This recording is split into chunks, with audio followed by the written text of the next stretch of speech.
Bismillahirrahmanirrahim. Dear students, honorable guardians, and those who are watching my online class, Assalamu alaikum.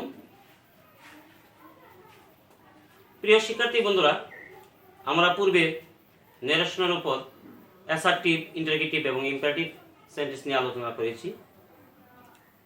এখন আমরা আরও গুরুত্বপূর্ণ topics নিয়ে আলোচনা করব ন্যারেশনের উপর। আমাদের অবশিষ্ট ছিল অপারেটিভ এবং এক্সক্লেমেটরি সেন্টেন্স। আমরা প্রথমেই অপারেটিভ সেন্টেন্স নিয়ে আমরা আলোচনা করব। অপারেটিভ সেন্টেন্স কি সেটা আমাদের আগে জানতে হবে, অর্থাৎ যে সেন্টেন্স দ্বারা কোনো কামনা, বাসনা, প্রার্থনা বুঝায় বা ইচ্ছা প্রকাশ করে, তখন তাকে অপারেটিভ সেন্টেন্স বলে। অপারেটিভ এবং সেন্টেন্স সাধারণত মে এবং লং দ্বারা শুরু করা হয়। Operative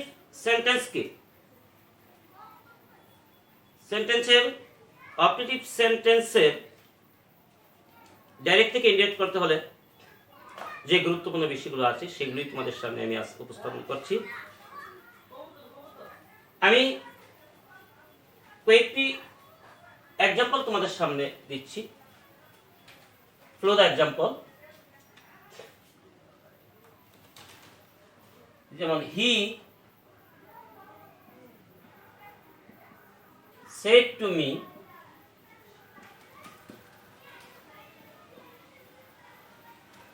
may you live long. My dear students, operative sentence reporting verb সেডের পরিবর্তে আমরা উইশড অথবা প্রেড বসাবো। সেটের পরিবর্তে আমরা কি বসাবো? উইশড অথবা প্রেড। আমরা প্রেডই বসালাম। হি প্রেড মি, কমা উঠে আমরা কনজাংশন দ্যাট বসাবো। এবং এখানে যেহেতু সেকেন্ড পারসন আছে, তাহলে আমরা অবজেক্টকে ফলো করব। মেয়ের সাবজেক্ট হলো আই, আর মেয়ের পরিবর্তে আমাদের মাইট লিখতে হবে। মাইট লিভ লং। আমি আরো কিছু উদাহরণ দিচ্ছি। যেমন she said to me,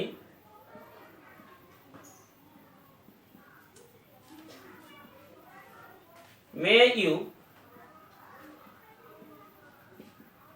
shine in life. অর্থাৎ শি সেট এর পরিবর্তে আমরা কি লিখবো এখানে? প্রেড অথবা উইশড। তাহলে সেটের পরিবর্তে আমরা প্রেড লিখলাম।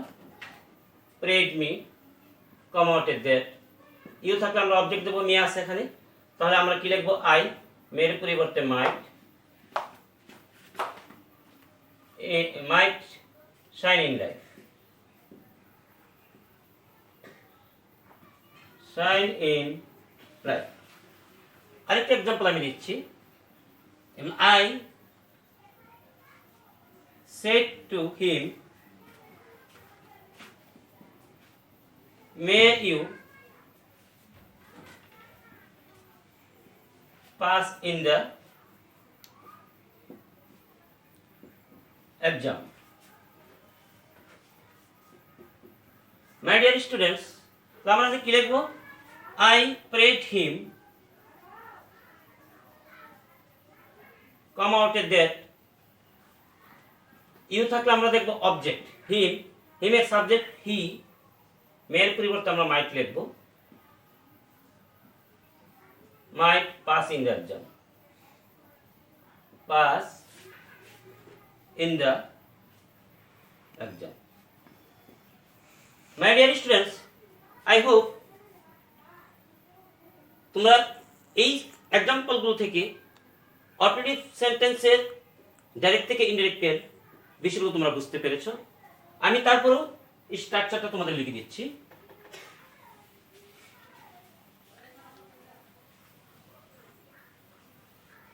যেমন ইনডাইরেক্ট, ডাইরেক্টে reporting verb, comma inverted comma, may plus subject plus verb one plus dot dot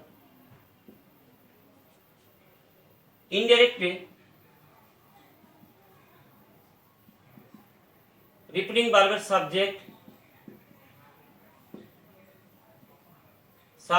plus prayed অথবা উইশড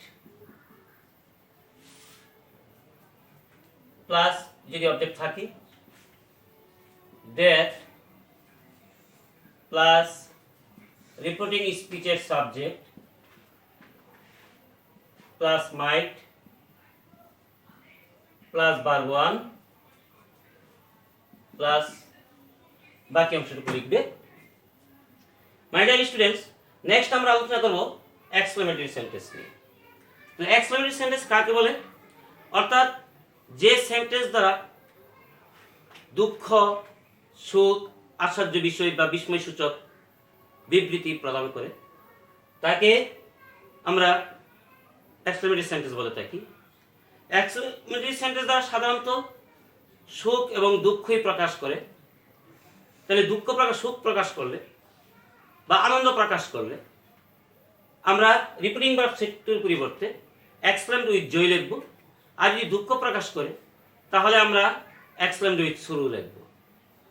তারপর আমরা নিয়ম অনুসারে কনজাংশন দ্যাট বসাবো এবং এক্সক্লেমেটরি সেন্টেন্সে অবশ্যই এই সেন্টেন্সটি অ্যাসার্টিভ হয়ে যাবে। এক্সক্লেমেটরি সেন্টেন্স অ্যাসার্টিভ হয়ে যাবে, অর্থাৎ ইনডাইরেক্টে অ্যাসার্টিভ হয়ে যাবে এবং আশ্চর্যবোধক চিহ্ন উঠে ফুল স্টপ বসাতে হবে। আমি কয়েকটি এক্সাম্পল দিচ্ছি, তোমরা সবাই ফলো করো।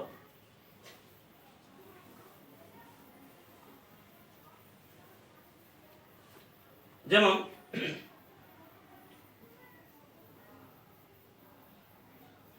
he said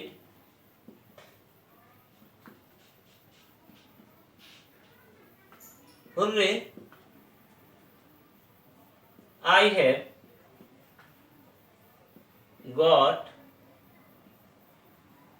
GPA 5।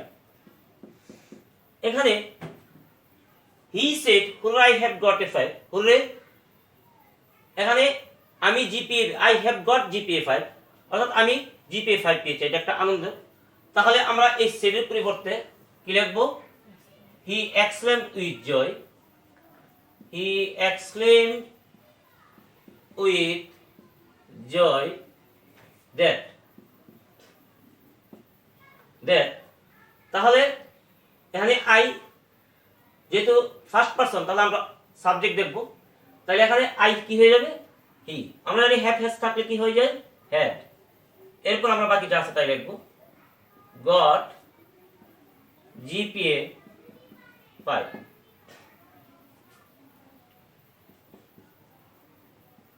She said to me, অথবা she said, alas, I am undone. সে বলল, হাই আমার সর্বনাশ হয়েছে। তাহলে এটা দিয়ে এই স্পিচটা দ্বারা দুঃখ প্রকাশ করছে, সেহেতু সেটার পরিবর্তে আমরা লিখবো she exclaimed with sorrow। কমাতে আমরা দ্যাট বসাবো। আই থাকলে আমরা সাবজেক্ট দেবো, যেহেতু এখানে সি আছে তাহলে আমরা এই আই এর পরিবর্তে এখানে সি লিখবো। আমরা জানি এমি যার থাকলে ওয়াজ, তাহলে সি এর সাথে কি বসে? ওয়াজ। She was undone. আমি আরেকটি एग्जांपल দিচ্ছি। he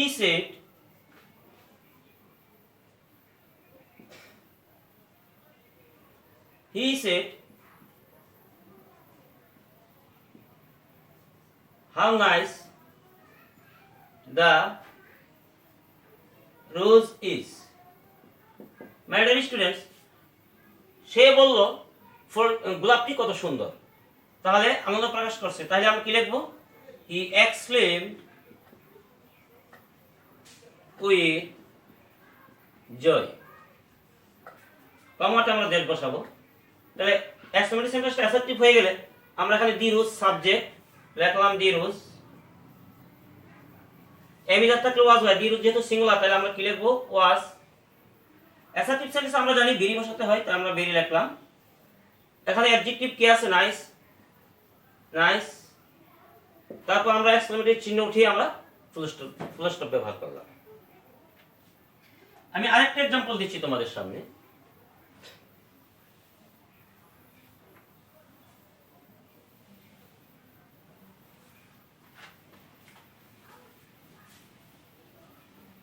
যেমন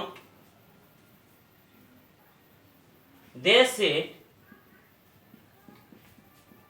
hooray we have won the match।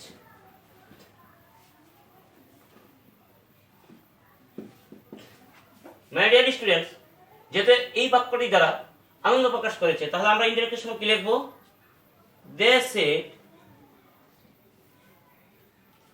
said ভার্বের পরিবর্তে আমরা কি লিখবো, exclaimed with joy। they exclaimed with joy, কমাটি আমরা দেখ বসালাম। উই থাকলে আমরা কি দেখবো, রিপিটিং ভার্বের সাবজেক্ট, তাহলে উই হয়ে যাবে দে। আর হ্যাভের পরিবর্তে আমরা কি লিখি, হ্যাভ। এরপর বাকি যা আছে তাই লিখবো, কারণ হ্যাডের উপর মূল ভার্বের পাস্ট পার্টিসিপল থাকে। On the match, full stop বসালাম। মাই ডিয়ার স্টুডেন্টস, আশা করি তোমরা নেরেশনে বিস্তারিত আলোচনা তোমরা বুঝতে পেরেছো। তোমরা মনোযোগী হয়ে থাকলে অবশ্যই তোমরা বেনিফিটেড হবে। আর তোমাদের যদি আমার এই অনলাইন ক্লাসটি ভালো লাগে, অবশ্যই আমার চ্যানেলটিকে সাবস্ক্রাইব করবে। সবাইকে ধন্যবাদ। আল্লাহ হাফেজ।